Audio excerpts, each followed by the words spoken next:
Boa noite, queridos pais. Eu sou o pastor Augusto, da Igreja do Evangelho Quadrangular da Nova Sussuarana.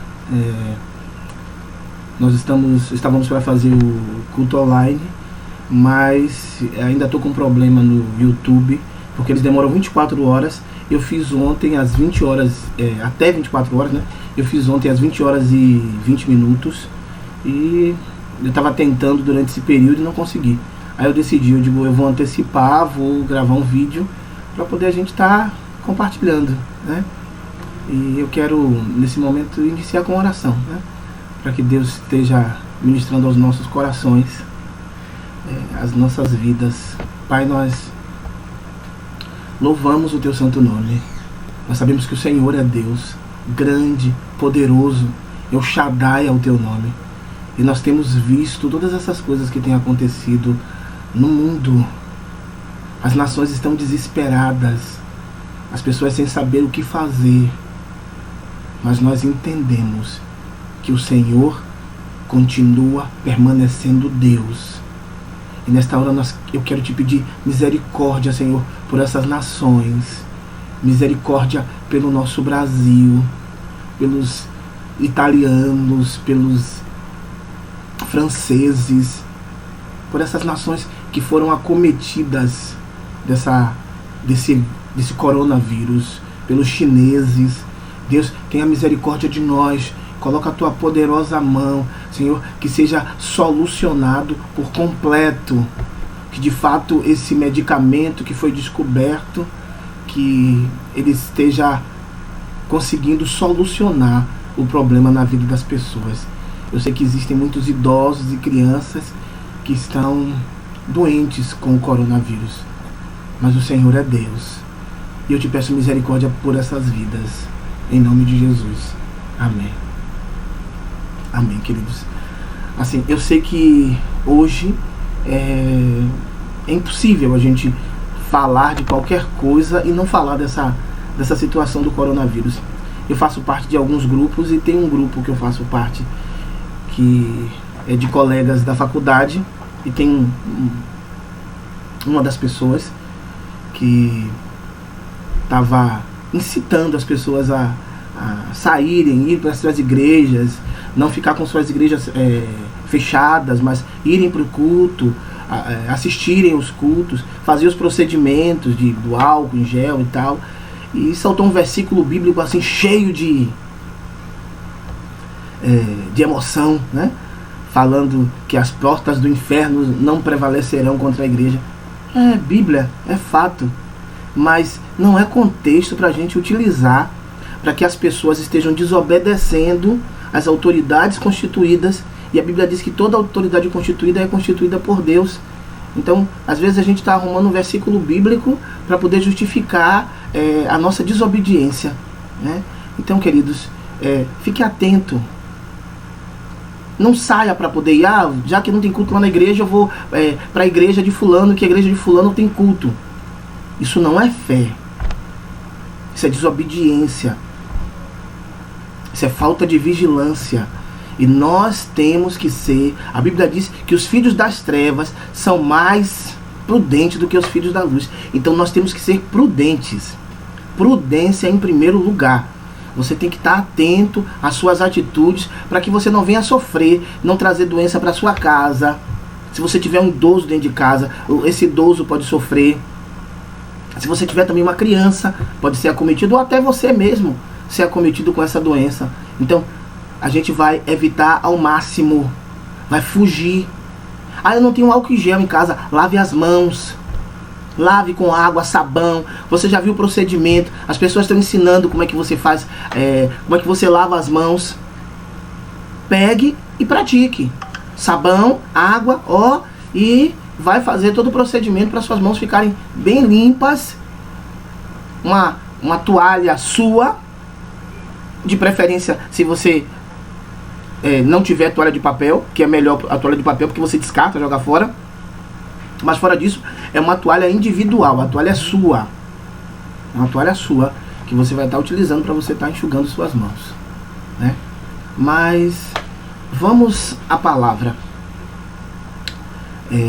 Eu gostaria de ler lá o Evangelho de João, capítulo 11, versículo 17.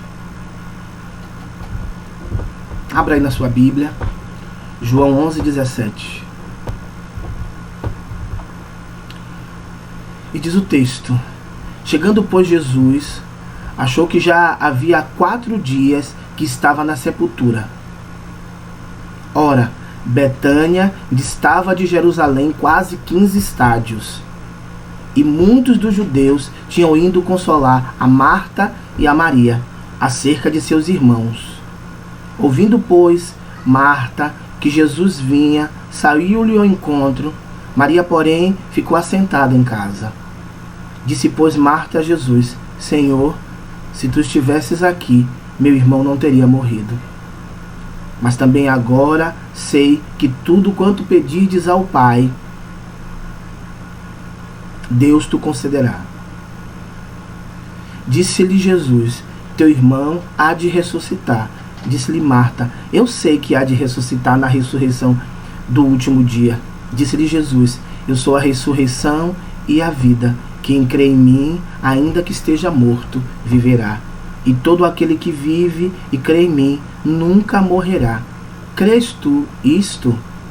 Disse-lhe ela: sim, Senhor, creio. Tu és o Cristo, o Filho de Deus, que havia de vir ao mundo.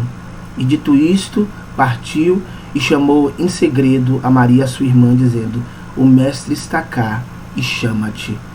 Ela, ouvindo isto, levantou-se logo e foi ter com ele. Ainda Jesus não tinha chegado à aldeia, mas estava no lugar onde Marta o encontrara. Vindo, pois, os judeus que estavam com ela em casa e a consolavam, que Maria apressadamente se levantara e saíra, seguiram-na, dizendo: vai ao sepulcro para chorar ali. Tendo, pois, Maria chegado onde Jesus estava, e vendo, lançou-se aos seus pés, dizendo-lhe: Senhor, se tu estivesses aqui, meu irmão não teria morrido.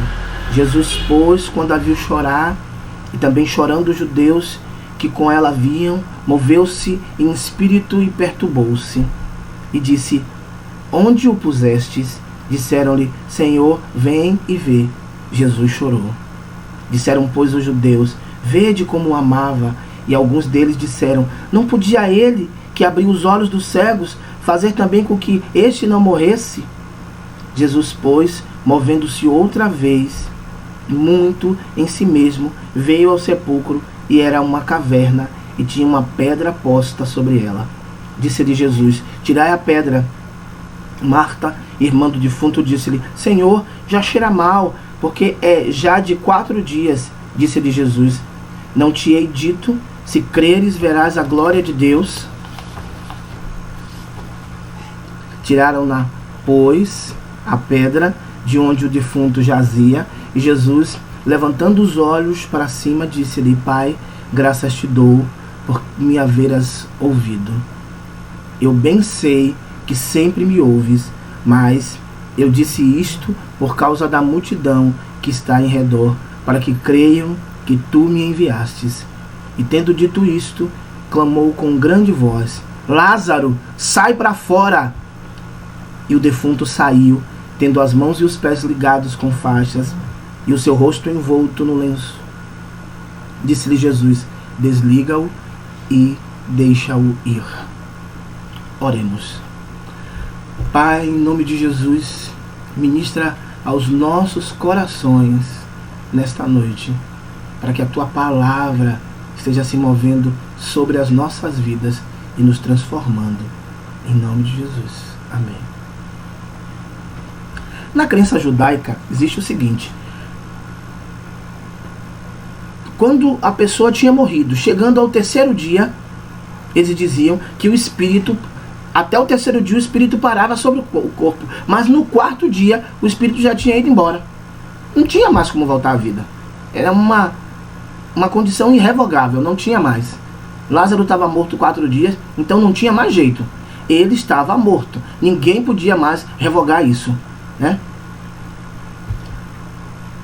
A outra condição é que os enterros aconteciam sempre no mesmo dia que a pessoa morria. Morria hoje, enterrava hoje. Né? Salvo se acontecesse num sábado. Né? E também os pranteadores. Jesus desafia a morte mesmo depois de 4 dias. E isto era uma afronta. Jesus dá uma ordem para Lázaro e para a morte.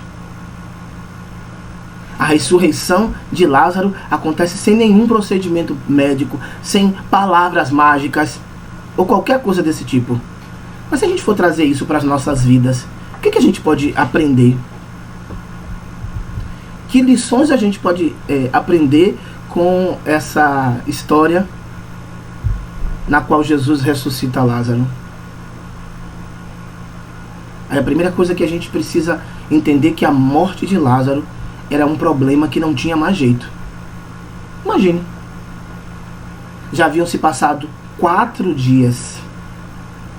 Não tem mais jeito. Acabou. Não tem mais como a gente voltar atrás. Não tem mais como a gente refazer essa situação. Estava morto.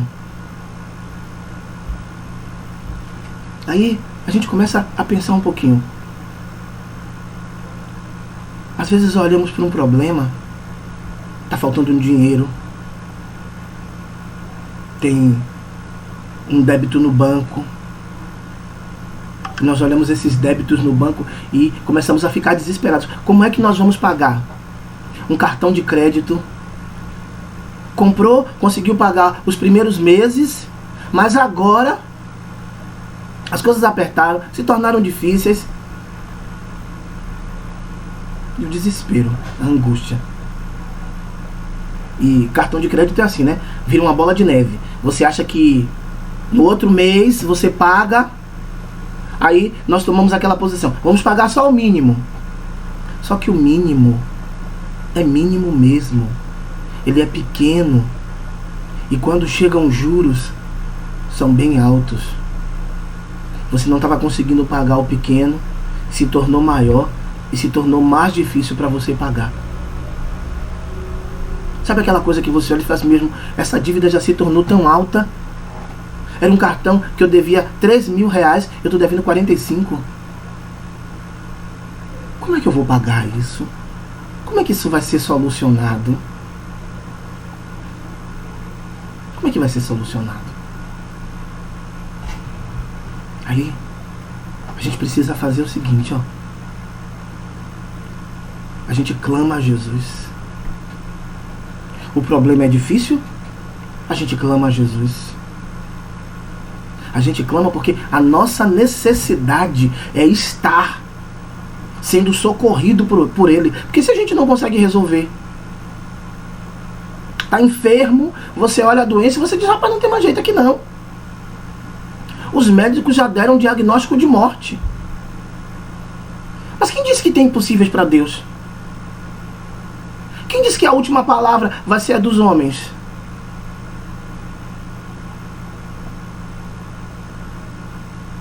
Quem disse? Às vezes está faltando da nossa parte uma atitude. Nós precisamos clamar e a gente não clama. Precisamos nos posicionar e a gente não se posiciona. Sabe quando tem horas que parece que a gente parou de acreditar? A gente já não acredita mais que Deus faz milagres como Ele fazia no passado. É porque às vezes no passado a gente orou por alguém que estava doente, a gente não viu o resultado que a gente queria, a pessoa morreu, e agora a gente desanimou e não tem mais vontade de orar por ninguém, porque na cabeça fica ainda aquele sentimento, provavelmente eu vou orar e o resultado não vai ser satisfatório. Sabe qual é o veículo que a gente consegue fazer com que a nossa fé cresça? A Bíblia diz que a fé vem pelo ouvir. Então olha, você ouve, mas você ouve o quê? A palavra de Deus. Mas você lê os textos, você ouve os milagres, você lê os milagres, mas você também, você ouve os testemunhos, as pessoas contam as coisas que Deus fez através da sua palavra. Quem é a palavra? É Jesus. Jesus é a palavra. Então, você começa a acreditar, o seu sentimento se torna diferente. Você muda as suas atitudes, porque você está querendo que a sua vida seja transformada pelo poder de Deus. Quando a gente quer a vida transformada, a gente paga preço. A gente não reclama. A gente não cria situações. Imagine a condição de Marta, de Maria. Se o Senhor estivesse aqui, o meu irmão não teria morrido. Se o Senhor não estivesse aqui, estava tudo bem na minha vida. Mas o Senhor demorou de chegar. Mas Jesus nunca chega atrasado.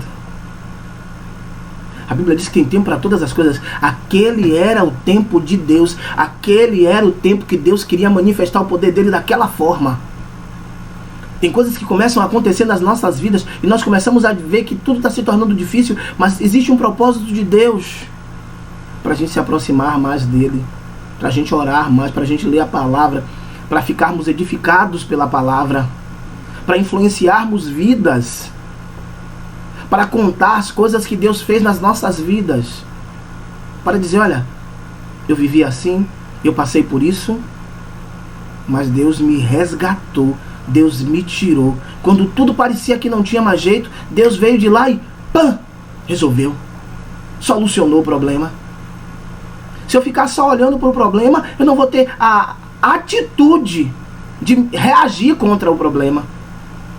Eu vou achar que o problema não tem mais jeito. Eu vou pensar que acabou. Eu vou pensar que acabou. Se o Senhor estivesse aqui, meu irmão não teria morrido. Na cabeça das irmãs, não tinha mais jeito. Mas Jesus sabia que ele iria operar um milagre naquele lugar. As pessoas que estão ali vão ouvir que Jesus ressuscita mortos, porque era o 4º dia. E o texto diz que já cheirava mal, estava fedendo. Sabe quando o problema da gente parece que já está fedendo, não tem mais jeito? E Deus vem lá e puf, resolve, soluciona. Eu quero dizer que independente do tamanho do seu problema, Deus tem poder para fazer com que a sua vida seja reescrita de forma diferente. Deus tem poder para transformar a sua maldição em bênção. Deus tem poder de manifestar através da vida, da sua vida, da vida de pessoas que você conhece, o poder dele para que o milagre aconteça. Mas a primeira parte que eu preciso fazer é crer. Eu creio e Deus opera. Eu creio e o milagre acontece. Eu creio e Deus faz. Mas eu creio. Era uma ameaça, era uma certeza de morte, mas Deus transformou a maldição em bênção. Eu quero orar pela sua vida. Pai, em nome de Jesus, sobre a vida desta pessoa, eu profetizo a bênção do Senhor. Eu profetizo mudança de vida. Eu profetizo ressurreição da vida financeira. Eu declaro ressurreição da morte. Eu declaro vida sobre esta pessoa. Eu repreendo todo espírito de morte. Eu declaro a bênção do Senhor sobre esta vida. Pai, eu quebro todo o jugo do inimigo sobre esta vida nessa hora e declaro a bênção do Senhor. E eu digo para a morte, eu te rejeito. E eu digo para a vida, você é bem-vinda. Abençoa, Pai, em nome de Jesus. Amém. Essa é a palavra que eu tinha para compartilhar com você nessa noite. Que Deus te abençoe, em nome de Jesus.